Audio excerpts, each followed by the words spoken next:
اللہ نے میرے نبی کو کیسا بنایا؟ ایک بدو عورت ہے، ان پڑھ عورت ہے، ام معبد الخزاعیہ، وہ میرے نبی کا حلیہ بتاتی ہے. آپ کو ترجمہ کر کے سناؤں گا، لیکن آپ الفاظ کا ردم اور الفاظ میں میوزک وہ آپ سب محسوس کریں گے.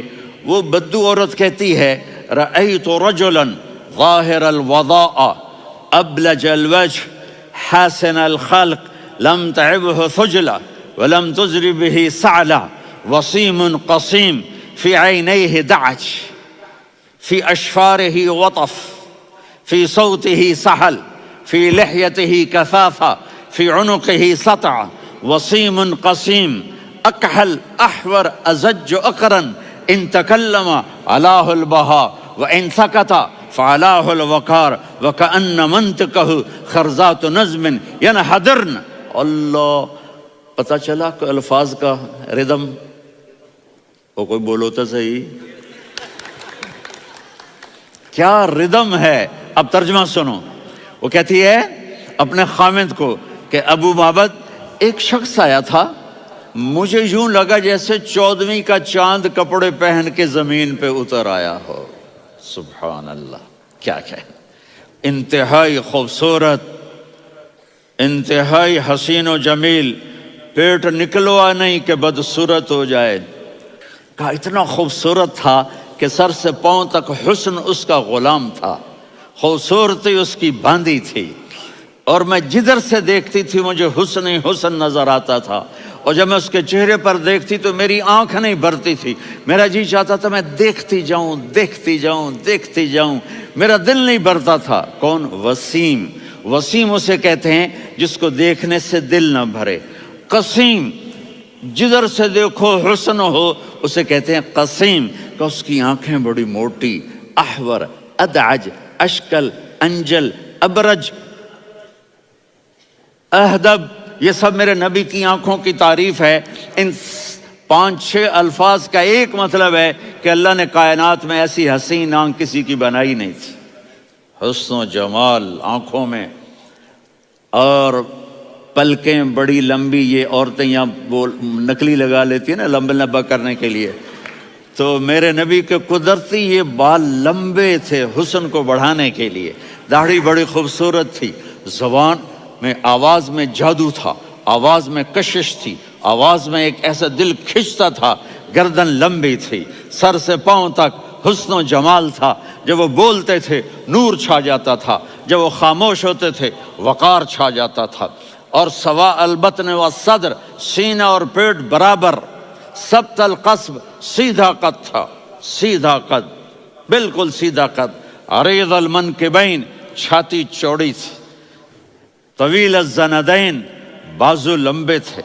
رحب الراحہ، یہ ہتھیلی بڑی چوڑی تھی. چوڑی ہتھیلی سخاوت کی نشانی ہوتی ہے. رحب مسیح القدمین، پاؤں اتنے نرم تھے لگتا تھا اس پر تیل لگا ہوا ہے، اور پانی اس سے یوں نیچے چلا جاتا تھا. اور یمشی تکفین، کندھے جھکا کے چلتے تھے. اللہ اکبر. یہاں 4 آدمی سلام کریں تو آدمی یوں ہو جاتا ہے، اور میرے نبی کو فرشتے سلام کر رہے ہیں اور آپ یوں چلتے تھے، ایسے ایسے چلتے تھے، تھوڑے سے کندھے جھکا کے چلتے تھے. ایسے آپ کبھی نہیں چلے. جو دیکھنے میں ایسا حسین ہو اس سے پیار کیوں نہ کیا جائے. خاندان اونچا ہو تو آدمی اس کی قدر اور عظمت کرتا ہے. میرے نبی کا خاندان کیا ہے؟ میرے نبی نے فرمایا اللہ نے آدم کی ساری اولاد سے عرب کو چنا، عرب کی ساری اولاد سے مضر کو چنا، مضر کی ساری اولاد سے قریش کو چنا، قریش کی ساری اولاد سے ہاشم کو چنا، اور ہاشم کی ساری اولاد سے اللہ نے مجھے چنا. میں سب سے اعلیٰ خاندان کا ہوں، عالی نسب ہوں. میرے اللہ نے میرے 10 نام رکھے ہیں. میں محمد، میں احمد، میں ماہی، میں حاشر، میں عاقب، میں فاتح، میں ابو القاسم، میں طٰہٰ، میں یاسین. ان سے پوچھو، میں ایک مثال دیتا ہوں.